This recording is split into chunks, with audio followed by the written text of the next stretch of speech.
Boa noite, meus alunos. Espero encontrá-los bem. Bom, então na nossa videoaula de hoje, nós vamos falar basicamente sobre o transporte e a translocação de água e solutos nas células vegetais, tá? Então, já iniciando, né, esse conteúdo, nós vemos que a água, ela desempenha um papel fundamental na vida da planta, tá? O primeiro fator mais importante e evidente da água é que para cada grama, né, de matéria orgânica que é produzida pela planta através do processo fotossintético, aproximadamente 500 gramas de água são absorvidas pela raiz, transportados através do corpo da planta e perdido para a atmosfera. Então, para cada grama que a planta produz de açúcar, ela precisa de 500 gramas de água. Então, o volume hídrico, né, que a planta exige, ele é muito alto. Então, um pequeno desequilíbrio nesse fluxo de água, né, pode causar um déficit hídrico, né, uma falha de desenvolvimento funcional severo, né, interferindo em inúmeros processos celulares, fisiológicos mesmo da planta, né, na produção de proteínas, de enzimas, na produção de energia. Então, a planta, ela tende à necessidade de realizar, sabe, um balanço delicado da absorção de água, balanceando isso então com a sua perca, né? O que iria, o que é o mais, eu poderia dizer que é um dos mais sérios desafios que as plantas terrestres precisam contornar, tá? A gente sabe que a água no planeta, água doce, né? Embora ela tenha uma característica de ser abundante, nós vemos que o seu recurso hídrico, né, tem reduzido. Então, é um desafio gigantesco para a planta, né? Por quê? Para que ela fotossintetize, ela precisa retirar o dióxido de carbono da atmosfera, e essa absorção de gás só pode acontecer na presença da água, né? Porque a absorção da folha no processo fotossintético não acontece de forma gasosa, sim de forma líquida. Então, essa diluição desse gás só é possível por conta mesmo da transpiração. Então, se a planta ela está numa área onde o balanço hídrico é muito baixo, o risco dela se desidratar e vir a morrer, né, por falta de água é muito grande. E aí eu vejo que essa é uma das principais diferenças entre as células animais e vegetais, sabe? Porque afeta virtualmente todos os aspectos de relação com a água. Então, a planta ela tem a característica da presença da parede celular que vai permitir, né, o desenvolvimento de pressões hidrostáticas internas à célula, que nós chamamos de pressão de turgor, né, que é um evento resultante do processo normal de balanço hídrico. A pressão de turgor, que é a pressão interna da célula, ela é essencial para muitos processos fisiológicos, tá? Dentre todos esses processos fisiológicos, nós temos lá a expansão celular, a troca gasosa nas folhas, o transporte de substâncias no floema, vários processos de transporte de íons, de sais, de minerais, né, pelas membranas.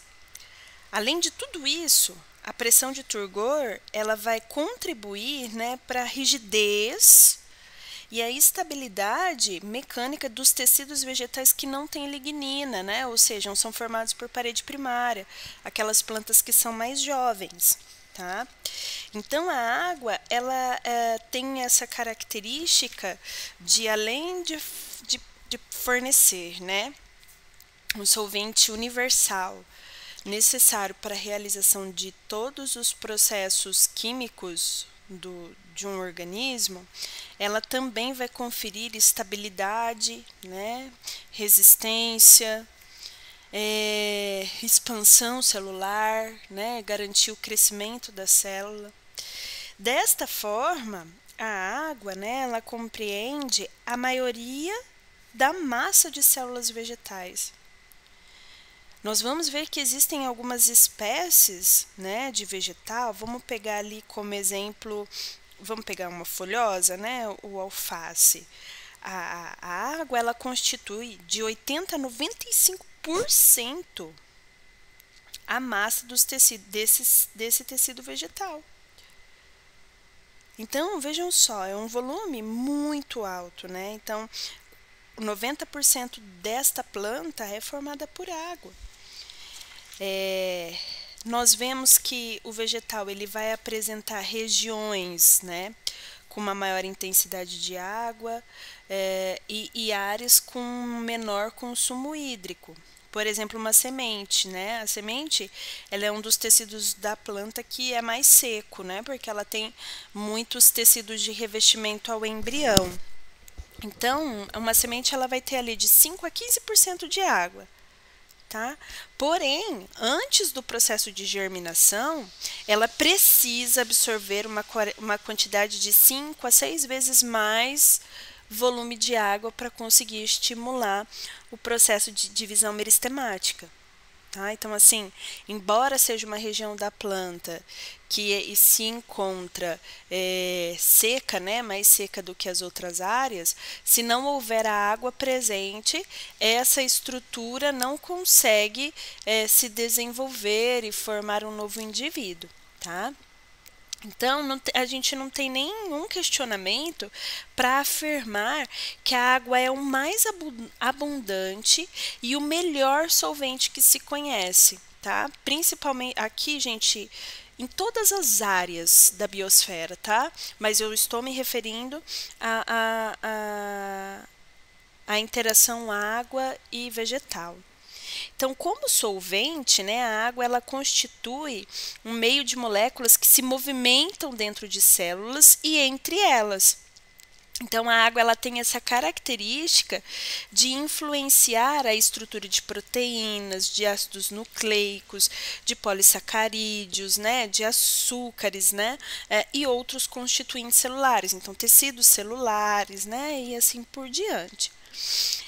Ela forma, então, um ambiente onde ocorre a maioria das reações bioquímicas celulares e vai participar de diversas reações químicas que são essenciais. Aí a gente inclui, tá, o principal processo de desenvolvimento da planta, que é a fotossíntese. E que para que a fotossíntese aconteça, agregado a esse evento, né, que é celular, que ocorre dentro da célula, está associado um mecanismo fisiológico chamado de transpiração celular, que é uma perca de água, né, recorrente da liberação da água do interior da célula da planta. Então, a grande maioria da água que é perdida pela planta evapora através da folha, né, conforme a necessidade e a demanda de CO2 para a fotossíntese. A gente vai ver que tudo, tá? Todos os eventos fisiológicos, até mesmo quando nós entrarmos lá na fisiologia de fito-hormônios, né, que são os hormônios vegetais produzidos pelo vegetal, todos os eventos da planta são baseados no seu potencial de fotossíntese. Todos os assuntos que nós formos tratar e trabalhar e entender, nós vamos falar de fotossíntese, tá? Então, eu já adianto para vocês que a fotossíntese é o principal assunto da nossa disciplina. Tá, então, o que nós vemos, né? Que a maioria da água perdida, ela é referente à necessidade da planta em realizar a fotossíntese. Por exemplo, um dia que está muito quente, né, ensolarado, seco, uma folha ela pode renovar 100% de sua água num período de 1 hora. Olha só, né? Então, tudo que ela absorve, num período de 1 hora, ela perde para a atmosfera no processo fotossintético de transpiração, que nós vamos ver mais adiante. Tá? Então, a transpiração ela é uma forma muito eficiente que a planta encontrou para perder o calor que veio do sol, né, proveniente do sol. E esse calor ele só é dissipado porque as moléculas de água que acabam escapando para a atmosfera apresentam uma energia, né, muito maior que a média das moléculas. O que vai garantir, né, a quebra das pontes de hidrogênio da água, liberando, né, essas moléculas de um meio líquido. Então, o processo de transpiração ele vai auxiliar, né, no crescimento e na funcionalidade da planta, oriundo da raiz para as folhas. Tá? Se a gente fosse avaliar, né, de todos os recursos que a planta necessita para crescer e para funcionar, a água é o mais necessário, tá? É o mais abundante. E ao mesmo tempo, quando nós olhamos a água dentro de um ambiente agrícola, é o mais limitador. Desculpa. Por que mais limitador? Né? Como a água é um nutriente essencial, é básico, né? As culturas vegetais, elas precisam de um balanço hídrico que é regular e estável, né? Todos os dias, para garantir o pico de produtividade. Vamos usar como exemplo o milho, né? Uma cultura de milho, ela precisa de 95% de água para que ela consiga crescer e se desenvolver. Porém, o período mais crítico numa cultura de milho é o período no qual as sementes estão sendo formadas, né? Que a gente chama de granação, né? Que é o período onde forma-se a espiga, no qual, se a água estiver ausente ou em baixos volumes, aquela semente não consegue se desenvolver, tá? Por isso que em muitas culturas, nós vemos, principalmente hortaliças, né?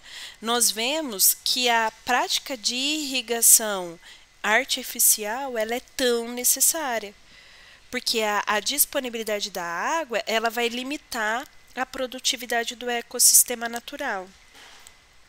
Então, a absorção de água, né, é um assunto muito importante para a gente entender e depois caracterizar em relação ao processo de fisiologia. Desta forma, né, nós não podemos iniciar falando da necessidade hídrica de uma planta sem conhecer as propriedades essenciais da água que realmente a caracterizam, né, como sendo um solvente universal, né, e que é prontamente transportada ao longo de todo o corpo da planta. Essas propriedades, elas são derivadas primeiramente da estrutura polar que a água apresenta, né? Então, nós vemos aqui, ó, tá? Só uma recordação, na verdade, que a molécula de água, ela vai constituir de 3 elementos, né? Então, ela é formada por um átomo de hidrogênio e um átomo de oxigênio e 2 átomos de hidrogênio, que formam, né, o que nós conhecemos por H2O. Então, esses átomos, eles estão ligados de forma covalente entre si, né, originando um ângulo entre essas estruturas de aproximadamente 105 graus. E aí nós vemos, né, que essa molécula ela é uma molécula polar. Por que polar, né? Por que ela tem ligação covalente, né? Por conta, né, do hidrogênio ele ser mais eletronegativo, o oxigênio ser mais eletronegativo que o hidrogênio, o oxigênio ele tende a atrair os elétrons da ligação covalente, né? Essa atração ela é resultado de uma carga negativa, né, parcialmente encontrada na molécula de oxigênio e uma carga positiva parcial encontrada em cada átomo de hidrogênio. Essas cargas que são parciais, elas têm pesos iguais, né? Então, a molécula de água, ela não tem uma carga líquida, tá? Que eu consigo definir e determinar. Desta forma, né, essa separação das cargas parciais formam a molécula de água uma molécula chamada de polar. E essa característica, né, de cargas parciais opostas entre as moléculas de águas vizinhas tendem a atrair, né, moléculas de água através de atrações que são chamadas de eletrostáticas, conhecidas por pontes de hidrogênio, que é uma das principais características físicas não comuns da água, é o que a gente não vê em outras moléculas. Por isso que ela tem essa característica de ser chamada de solvente universal, tá? Porque ela dissolve as quantidades maiores de uma variedade mais ampla de substâncias de que outros solventes já conhecidos. Essa característica, né, deve-se então muito em virtude do tamanho da molécula de água e a sua característica de polaridade, tá? Então, a água ela é um solvente muito bom para substâncias que são iônicas, para moléculas como açúcar, como proteínas, que vão apresentar, né, grupos polares OH ou NH2. Então, tendo esses grupos polares, a água ela é um essencial solvente. Essas pontes de hidrogênio existentes entre as moléculas de água e íons, né, e entre a água e solutos polares, têm uma característica, né, de garantir a solubilidade dessas substâncias. Então, as extremidades polares da água, elas são parcialmente carregadas por macromoléculas que dão a garantia de uma característica, né, de ser uma estrutura de hidratação essencial no processo de solubilização, tá? Então, a água ela tem essa característica, ela por algumas características das ligações de hidrogênio entre as moléculas, ela apresenta algumas propriedades térmicas que são incomuns, né, garantindo que a água possa ser encontrada em três fases, né, que é o que a gente chama de líquida, sólida e gasosa. E todas essas transferências de fase, ela é resultante de um calor específico, né, um alto calor específico em relação à temperatura e um alto calor relacionado ao processo de vaporização. Quando a gente fala em calor específico, a gente está falando no calor necessário para aumentar a temperatura de água. Então, por exemplo, ó, a gente precisa, para elevar, né, 1 grau centígrado da água em um volume de 1 quilo, né, a água precisa estar a 14,5 graus. Então, a quantidade de energia necessária para levar a água a 1 grau centígrado é que ela vá atendendo e tendendo, né, a elevar 14 graus a sua temperatura, né? Então, a cada 14 graus elevados, 1 grau aumenta. Quando a temperatura da água é aumentada, o que acontece? As moléculas elas vibram, né? Então, elas se agitam. E essa agitação, ela permite, então, que a energia que é adicionada quebre as ligações de hidrogênio entre as moléculas de água. Então, quando a gente compara a água com outros líquidos, ela requer uma adição de energia muito grande para aumentar a sua temperatura. E essa adição de energia ela é importante para a planta porque ajuda a neutralizar as flutuações de temperatura, né? Eu garanto que a planta tenha sempre uma estabilidade na sua temperatura térmica. Quando nós falamos em calor latente de vaporização, a gente está falando de uma energia que é importante para separar as moléculas que estavam na fase líquida e levá-la para a fase gasosa. Né? Então, é uma temperatura que é constante, um processo que vai ocorrer principalmente durante a transpiração. Para a água, né, que apresenta lá 25 graus Celsius, o calor de vaporização é 44 joules por molécula de água, né, que é o valor mais alto conhecido para líquidos. Então, a maior parte dessa energia é utilizada para quebrar as moléculas de hidrogênio entre as moléculas de água.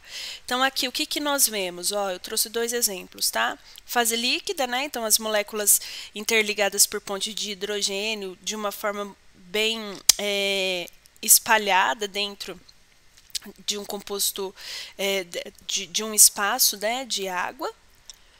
Quando essas moléculas elas se organizam, né, formando estruturas através de declínio de temperatura, as moléculas tendem a se organizar formando estruturas que são hexagonal. Essa característica permite a solidez da água, que é o inverso do calor latente, né, e do calor de vaporização. Quanto menor, mais organizadas as moléculas de água se encontram, tá? Então, o calor latente, né, da vaporização permite que as plantas se refresquem, porque ela evapora mais, né, a superfície foliar, e elas estão sujeitas a aquecer por causa do acréscimo da radiação proveniente do Sol. Então, quando a gente fala em transpiração, a gente está falando de um componente importante para a regulação térmica da planta, tá? Porque, como a planta não tem mobilidade, ela não se protege à radiação solar. Então, nós vemos, né, nesse primeiro momento, que as características físicas da água a tornam estruturas essenciais para o desenvolvimento da planta. Ok, gente? Bom, então eu finalizo a minha aula hoje nessas características físicas da água. Na aula seguinte, a gente continua falando sobre a tensão superficial que a água exibe, né? A forma como o potencial hídrico ele interfere na regulação da planta. Então, é um assunto que nós vamos ver ainda em algumas aulas mais à frente, tá bom? Fiquem com Deus e até logo.